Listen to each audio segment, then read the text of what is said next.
Ganduje declared unfit to be granted U.S. visa. Welcome to the news, and please subscribe to our channel. A U.S.-based organization, the U.S. Nigeria Law Group, has written to the U.S. Secretary of State, Antony Blinken, demanding the immediate revocation of the visa granted to Kano State Governor Abdullahi Umar Ganduje, saying that failure to act on this is not only a hindrance to democracy, good governance and accountability in Nigeria. This one is sounding new. What did he do? Please, somebody should fill me in. Oh, what did he do? Ha! Let's find out if they will tell us what he did here, or they will end up at least giving us a pointer. Now the news in detail. The group also accused Governor Ganduje of being directly involved in the extreme cases of forced conversion of Christians by state actors. The petition, dated December 23, 2021, to the U.S. Secretary of State, Antony Blinken, and signed by international human rights lawyer and leader of U.S. Nigerian Law Group, Emmanuel Ogebe, was titled Nigerian Kano State Governor Ganduje Visit to USA Unconscionable. The group said in the petition to Blinken that failure to revoke Ganduje's U.S. visa, which enabled him to travel to the U.S. last month, amounts to your undermining key U.S. systems and mechanisms for advance of global human rights. The U.S. Nigerian Law Group said Governor Ganduje's misdeeds are not limited to religious persecution.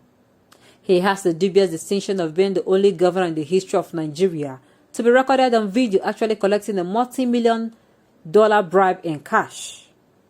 Furthermore, Governor Ganduje's deputy is also the only one in Nigerian history recorded on video interfering with election and forcibly removed by the police during the process in their 2019 re-election bid. The election chief for Kano State and his family died mysteriously in a fire soon after the elections, which Ganduje was poised to lose but for rigging. According to the petition, Mr. Secretary, there is probably no Nigerian governor less deserving of a U.S. visa based on overwhelming documented evidence than Mr. Ganduje. Governor Ganduje is directly involved in an extreme cases of forced conversion of Christians by state actors, as we noted in a memo to the USCIRF this year, especially as seen in the viral video of fantastically corrupt Kano State Governor paying 2 girls to become Muslims.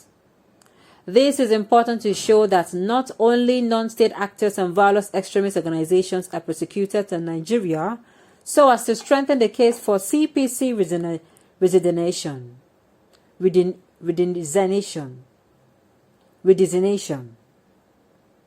Ganduje's action is a stamp of the endemic abduction and forced marriage of teenage Christian girls in northern Nigeria by non-tourists.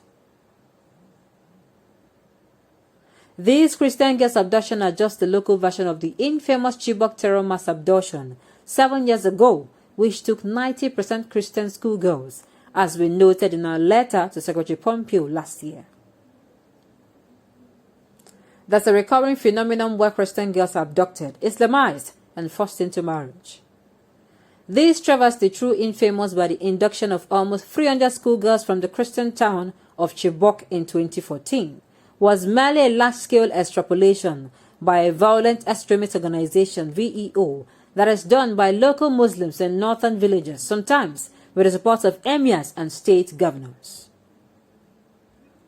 Kano State orchestrated the arrest and detection of Prof. Solomon Tafa for the whole of 2020.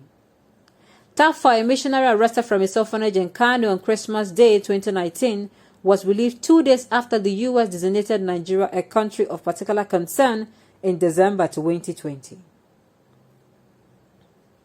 In our memo to USCIRF, Joseph requesting he be classified a prisoner of conscience for his persecution, we stated thus: in Kano State, NAPTIP, a U.S.-funded Nigerian government agency, arrested the head of a Christian orphanage, Professor Tafa, on Christmas Day, and he has remained in prison as prosecution for suspected proselytization of Muslim children.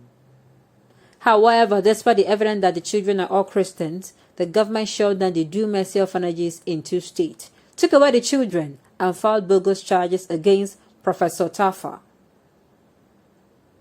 U.S. taxpayers must be incensed that at least twice last year, an agency supported with American funds participated in the prosecution of innocent Christians.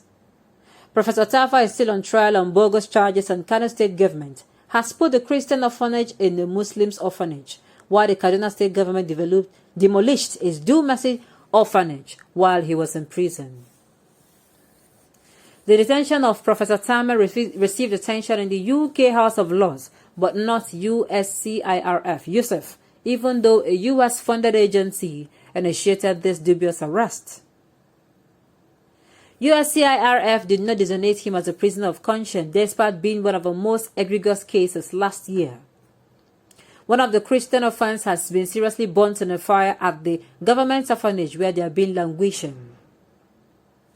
Although Professor Tafa has been released, his persecution by Kano State continues. It is egregious that Kano State, which freed the killers of a Deeper Life pastor's wife, Mrs. Bridget, is prosecuting a kind-hearted humanitarian for his generosity to the vulnerable.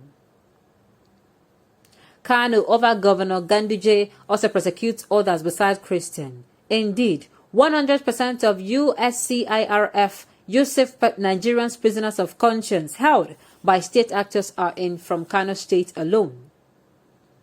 Last year, United States Commission on International Religious Freedom, USCIRF Commissioner Frederick A. DeVere announced his adoption of Mubarak Bala and Yahya Sharif Aminu, both of whom we will advocate for as part of USCIRF's Religious Prisoners of Conscience project. Mubarak Bala is a prominent atheist activist and president of the Nigerian Humanist Association. He was arrested on April 28, 2020 and transferred to Kano State Police custody, reportedly for insulting the Prophet Muhammad in a Facebook post he allegedly posted. Fact is, you have no life after this one. You have been dead before, long before you were born, billions of years of that. Bala remained detained without charge and has not been allowed to communicate with his lawyers or his families. His whereabouts and well-being remain unknown. There is absolutely no reason why Mubarak Bala should continue to be held in detention without charge, seemingly for nothing more than exercising his right to freedom of belief and expression. Commissioner DeVere said his incommunicado status is particularly alarming. Fellow Nigerians, this news is too juicy, and it is also bringing pain. So you mean all these things, they are happening under our noses? And some people are busy cheering on these people. Posterity will never be kind. If I choose to slay a human being or to slaughter someone just because I want to keep my job, that job will be lost 1,000 times over. It is better that your conscience is free than you are in prison. On this note, we have come to the end of the news. We say thank you for tuning in to listen. And until I come your way next time, enjoy the rest of the day.